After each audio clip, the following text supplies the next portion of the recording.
This is Dr. Cecily, and welcome to my channel. Now, I just want to make a comment about, just be real quick, about what's going down here in Georgia post the Capitol riot on January 6th, and basically what's happening in terms of the lawsuits that's going down, and also what is like on the grounds and what is happening in the neighborhood, in the local Cobb County neighborhood. Now, let me start with this. A Georgia prosecutor calls Giuliani's election claims various overt acts for an illegal purpose that could warrant a racketeering charge. Now, in my last video, I talked about, I can't think of his name, but he's under Team Justice, and he is a former prosecuting attorney. And he said that, and you can look it up, he did say that Trump will be charged with criminal charges coming up. So now we see that Georgia DA opens a criminal probe of Trump, calls urging Secretary of State to find votes. Now remember that phone call where Trump called Brad Raffensperger and intimidated him and demanded that he give him 11,780 votes, one more vote than what he had. So he knew specifically what he was asking for. The issue is this. The attorney's name is District Attorney Fani Willis. She's going to investigate and ask for to preserve those documents from Raffensperger.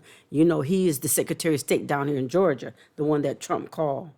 And she said that she wants to find out what is in that call and to investigate it. Now,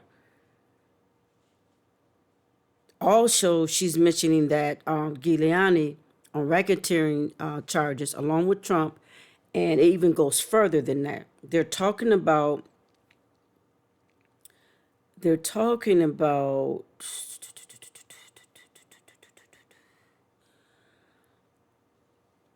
a new lawsuit that targets Trump and the Proud Boys under a law enacted to stop the KKK. Now remember, this was, if you think about it, this was the attack on black voters. Now, we don't have to go into how Trump and what's his name, former U.S. Postal Director Lovejoy destroyed all of the mailboxes and also destroyed voting machines. This is about Trump, the Proud Boys, and the Oath Keepers are being sued under the law enacted to stop the KKK. And what it is doing is some Democrats are seeking to ensure that he and his associates, Trump associates, as well as the far-right hate groups, and we're talking about the Proud Boys and the Oath Keepers that participate in the attack, are held accountable. Now, Representative Representative Benny Thompson, he's in the House of he's over the House in the Homeland Security.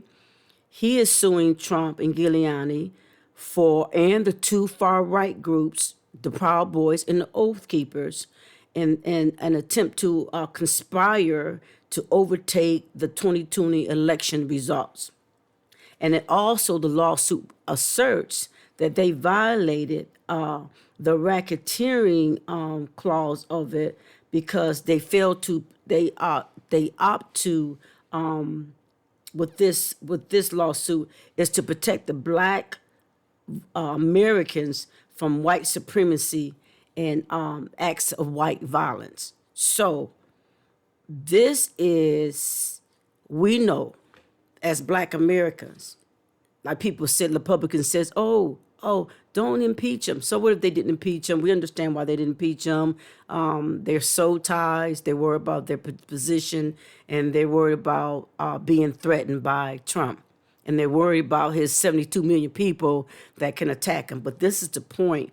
This is a white supremacy on display. That attack on the Capitol on January 6th. Remember, they was coming, Trump and Giuliani, Sidney Powell, Newsmax, Fox News, all the rest of them, was organized along with some evangelicals, leaders, were coming, organized, planned, and executed this. But it was to disenfranchise and to steal black voters. Because remember, they didn't want a certified Detroit. Detroit is a bigger county in Wayne County where I used to live. And I mentioned before, Detroit's made of Ecorse, River Rouge, Livonia, Livonia was like, what, 80, 90% white now? It was like 100% white when I used to do I used to go qualify at the gun range right there. So they didn't want to qualify certified Detroit, but Livonia was predominantly white, where Detroit predominantly black. But they didn't want to certify Livonia. They didn't bother Livonia, who had more discrepancies in their voting than Detroit. Now, remember, there were 3 elections, 3 recounts. I think 2 by by the machines and 1 by hand. And they found very few discrepancies in voting. And I think some of the discrepancies was like people were coming from other states in voting. Oh, some felons had voted. But it was like, what, 34 votes? Wouldn't have changed the election. So with that being said, but this is the issue. We are talking about, we already knew as Black Americans that the nation was divided. So for the Republicans to say, oh, we're going to further, no, it's already divided. January 6th proved it. Trump, the Proud Boys, they are KKKs. This was Jim Crow on steroids to destroy. Remember, Trump wanted to disenfranchise the black voters in Detroit, disenfranchise the Philadelphia, and remember, he came lastly for Fulton County, which is predominantly black. Those are black voters. But in the meantime, this is what's happening on the grounds here in Georgia. Just as as the Homeland Security representative is bringing some charges against Trump, and also this DA attorney, Fani Willis, she's investigating a probe onto that call to Raffensperger from Trump. Realize this: the Republicans are still up to their shenanigans, whatever you want to call it. They're still up to their mess, because this is the thing. They got a bill introduced now that they want to, this is the text: the Attorney General or his or her designee shall act as legal advisor to any statewide grand jury. The Attorney General, in his or her discretion, may designate any member of his or staff or any district attorney to provide legal advice, counsel, or assistance to a statewide grand jury. So what they want to do, they want to change it from a county-wide grand jury to a statewide. And this is what Georgia State University College of Law professor Anthony Michael Kiris, I think it is Kreis, commented on Twitter. He said using statewide grand juries instead of countywide ones would likely dilute the representation of black residents on the panel. Now, come on now. Now, you know if they're going to be mostly white, they're probably going to be mostly Republicans, right? Or easily mostly white. So what are you doing again? You're trying to silence. This is nothing but a Jim Crow on steroids. Trump and his legal advisors and his far right, those 2 far right groups, those oath keepers and Proud Boys, who are nothing but KKK and white supremacy on display, along with other contributors, financial contributors, Newsmax, even Lou Dobbs. That's why Lou Dobbs was set down. Even though he getting paid, he was set down because he was carrying on the lie. So they have to be criminally charged because, see, they already let Michigan go when they went and stormed. The Proud Boys and the far-right radical groups went and stormed, and the anti-government groups and oath keepers stormed the Michigan Capitol. And I said in my mind, that was nothing but a prelude for January. That was like a practice run for January 6th.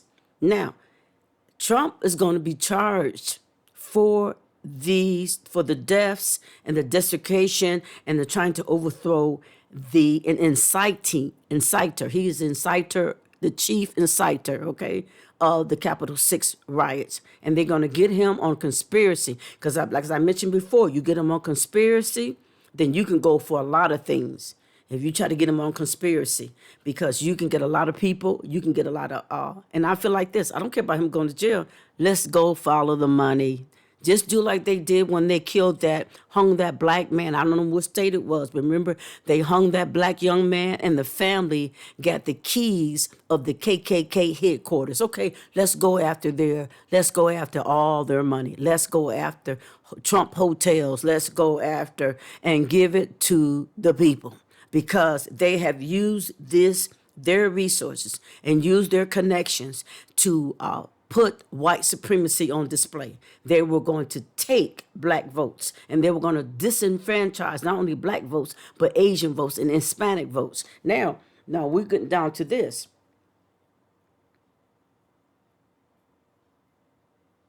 Now, if they take this in Fulton County, the Republicans, they're trying to change the bill now so it can be statewide, so they can put it, so it won't be any black representation on the countywide sector, which is wrong, because the crime happened in county. He tried to steal 11,780 votes of primary black voters. Okay, so we know this is KK on white supremacy on display. The world sees it.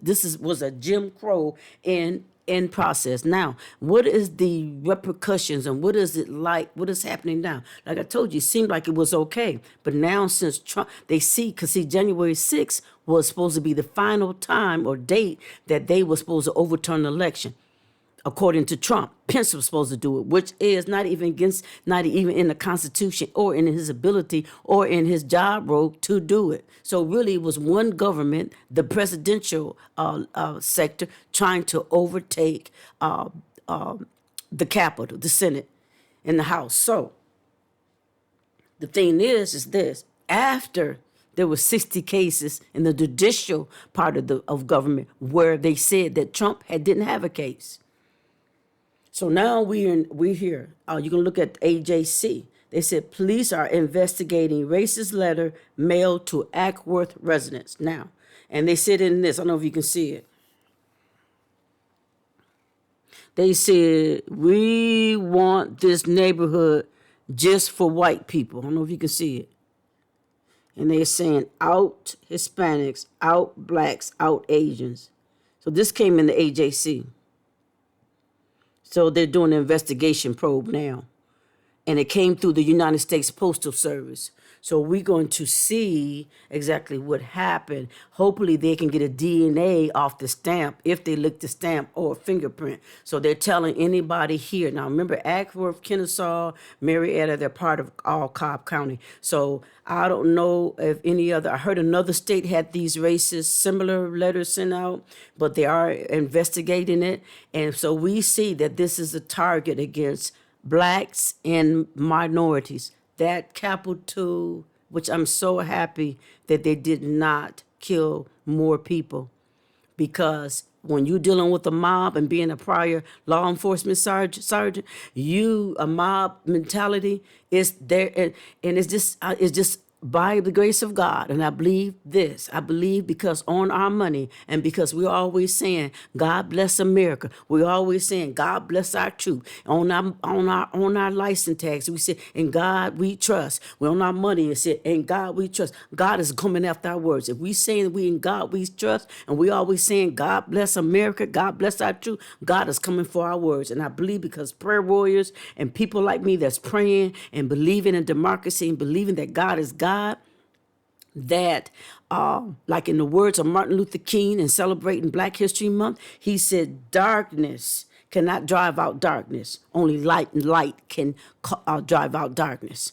And he says, hate cannot drive out hate. Only love can drive out hate. So I believe that walking in love, and I believe God is coming after the words of America. We said, in God we trust, and God is coming after our own words. That is my prophetic view of that, why God didn't allow this to happen. Because there's people that's praying of all colors and nations that believe in this democracy, that believe in God we trust, that we believe that this democracy will work forever and that it will protect people of all colors, that it will be a nation of what Martin Luther King dreamed, of what a nation of what the founding fathers dreamed and had a vision of. So we, at this point, they're going to have to start closing these loopholes. Maybe when a president come in, Trump, all he did was show us our weaknesses in our democracy. We need to say, if you're going to take the oath, that you're not going to be insider, that you're going to accept, and you're going to pass a peaceful transfer of power. And then two, if once a president get elected, he should immediately be released the intelligence briefings. Number two. Number three, if you say you take that oath, then you should not take 2 months to get out of office. Too much damage was caused within those 2 months.